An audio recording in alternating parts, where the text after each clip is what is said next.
Hello, my name is Benjamin Josephson. I'm a student at the University of North Dakota in EE 316 Electric and Magnetic Fields. I'll be presenting problem 6.8, the practical exercise from the Elements of Electromagnetics textbook. The problem states that a disk of thickness T has a radius B and a central hole of radius A. Taking the conductivity as sigma, find the resistance between part A, the hole and the rim of the disk, and B, the two flat sides of the disk. In the problem, we're given the thickness T, the radius of the disk is B, the radius of the hole is A, and the conductivity of the disk is sigma. For the first portion of the problem, the hole is located at rho equals A, and the disk is located at rho equals B, as you can see in the illustration. The horizontal surfaces for the second part of the problem are at z equals 0 and z equals t. So step 1.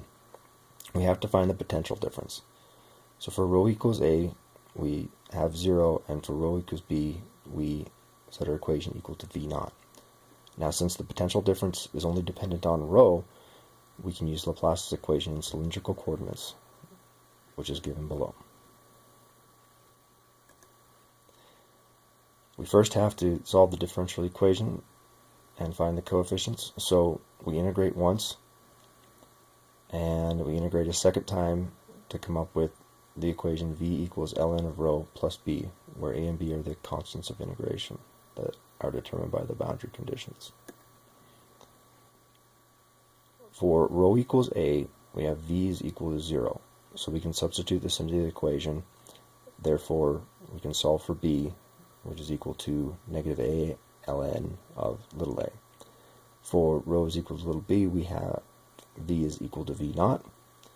Again, solving for this equation, we therefore have A is equal to V naught over ln of B over A. Now we can take our constants A and B, and we can substitute these values back into our equation.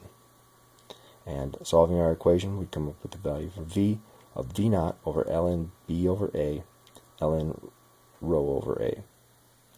Now, to find the electric field, we must use the equation, the negative gradient of V, which in this case is dV over d rho in the A rho direction.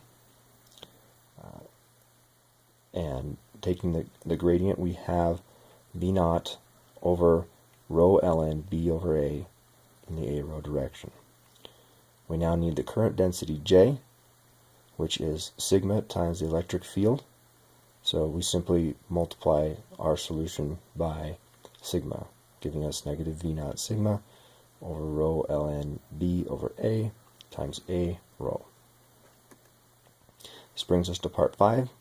We have to define our surface, so we have ds is equal to negative rho d phi dz in the A rho direction, and our current is given by the integral of j dot ds.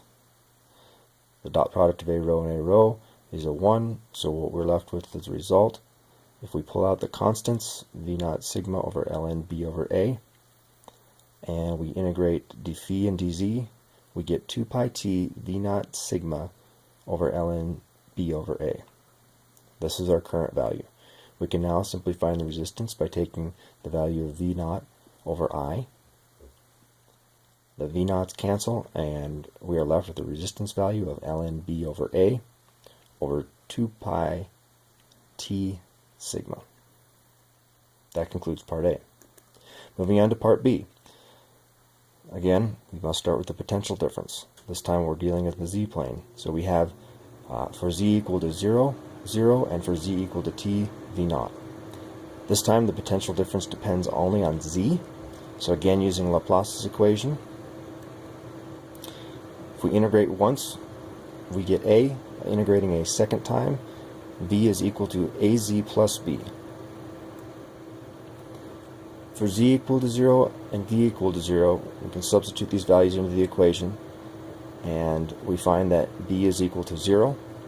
For z equal to t and V equal to V naught, we have V naught equal to AT plus 0, or A is therefore equal to V naught over t. We can now take the solutions for A and B, and we can substitute those back into our equation, and we come up with the equation V equals V naught over t times z. Solving for the electric field again, we take the gradient, and our result is negative V naught over T in the AZ direction. Current density J, we multiply by sigma to have negative sigma V naught over T AZ. This time our ds is going to be in the AZ direction. We have negative rho d phi dz in the AZ direction. Our current I is derived from the integral of j dot ds. If we take the AZ components again, the dot product is 1, so we're left with the solution of constant V naught over sigma over T pulled out times the integral from 0 to 2 pi of d phi and a to b dz. That gives us as a solution 2 pi V naught sigma over T times b2 minus a2 over 2. The 2's cancel and we're left with pi V naught sigma times b2 minus a over T. Solving for the resistance V naught over I, the V naughts cancel.